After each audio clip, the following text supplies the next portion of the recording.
Night chess का एक ऐसा पीस जिसको हम हॉर्स नहीं कहते, कहते हैं नाइट। नाइट क्यों कहते हैं, इसकी पोजीशन B1 और G1 पे क्यों है, क्यों ये 2.5 कदम चलता है, क्यों ये रुक और बिशप के बीच में होता है, इन सब चीज़ों में से सबसे पहले हम बात करेंगे क्यों नाइट 2.5 कदम चलता है। आज मैं इसके बारे में आपको बताने वाला हूँ, तो वीडियो को लास्ट तक देखते रहिएगा। मेन तो ये 4 टॉपिक जो मैंने आपको बताए, सबसे पहला नाइट क्यों कहते हैं, सेकंड नाइट B1 और G1 पे क्यों होता है, थर्ड नाइट 2.5 कदम क्यों चलता है, फोर्थ नाइट बिशप और रुक के बीच में क्यों होता है। तो दोस्तों पिछली वीडियो में हमने बात करी थी हाथियों की। जो हाथी थे वो साइड साइड पे थे। तो बात ऐसी हो गई थी दोस्तों, जो घोड़ा जो था उसके लिए जब तलवार खींच के मारे थे हाथी को, तो एक टांग पे घोड़े की लात पे लगती थी तलवार, तो उसकी वजह से वो थोड़ा लंगड़ा हो गया था दोस्तों। तो जब वो लंगड़ा हो गया उसके बाद उसको जब चला रहे थे तो घोड़ा चल नहीं रहा था आगे को, वो 2 कदम रखता था फिर मुड़ जाता था, 2 कदम रखता था फिर मुड़ जाता था। तो इस वजह से चेस में भी वो ऐसे ही चलता है। जब राजा ने देखा कि वो इस तरह चल रहा है, मतलब 2 कदम चल के फिर वो मुड़ रहा है, 2 कदम चल के वो फिर रुकता है, तो उससे फायदा भी हो रहा था। जो सामने वाले दुश्मन थे उनको ये हो गया कि ये तो कुछ नई चाल चल रही है, ये तो जो घोड़े लेकर आए वो तो फॉरेन के है, यानी कि अरबी घोड़े हैं, तो वो डर के भाग गए दोस्तों। इसीलिए फिर राजा ने, जो व्हाइट राजा था, उसने यही फैसला लिया कि जो घोड़ा है आज से वो हमारी जंग में ऐसे ही चलेगा। तो उससे उस राजा को बहुत फ़ायदा हुआ, उसने हर एक एरिया कैप्चर किया, हर एक जंग जीती दोस्तों। इस वजह से दोस्तों घोड़ा जो है वो 2.5 कदम चलता है। अब हम बात करते हैं घोड़े को नाइट क्यों कहते हैं। तो दोस्तों जब ये बात हो रही थी, ये जंग हुई थी रात को, मतलब रात को तो नाइट बोलेंगे ना, नाइट। और नाइट में के लगाया, जो के लगाया ना वो साइलेंट है। घोड़ा तलवार लगने की वजह से जब जख्मी हुआ था ना, तो वो ना जैसे जब किसी के दर्द हो जाते हैं तो चिल्लाते हैं, आवाज नहीं करी उसने उस दिन रात को, तो वो साइलेंट था उस दिन। तो इस वजह से नाइट को नाइट कहते हैं।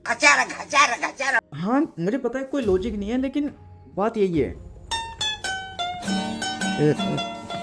नहीं यार बात पता है। अब बात करते हैं घोड़ा जो है यानी कि नाइट जो है वो B1 और G1 पे क्यों होता है। तो दोस्तों जब जंग हो रही थी, मतलब जब जंग होती थी उस टाइम पे, तो हाथी ऊंचे हुआ करते थे, तो ऊंचे तो आज भी होते हैं। तो जब पता लगा कि सामने जिसके साथ जंग हो रही है उसकी राजा की जो रानी थी वो बहुत खूबसूरत थी दोस्तों।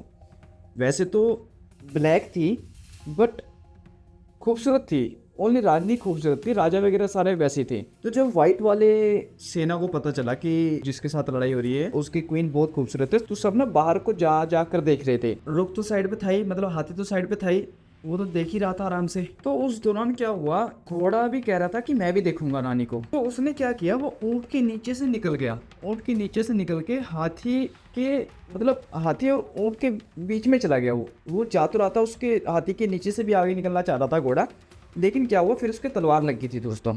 जैसे कि मैंने बताया तलवार क्यों लगी थी, जंग वो इसी वजह से लगी थी, वो रानी को देखने जा रहा था।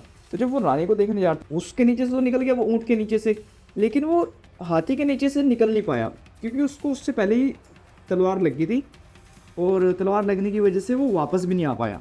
इस वजह से जो नाइट है वो ऊँट के और हाथी के, यानी कि बिशप और रुक के बीच में होता है नाइट। समझ गए, अब भूलना मत। होपफुली आपको समझ आ गया होगा ये सारी बातें। एंड अगली बार हम किस पीस पे बात करें आप बताइएगा।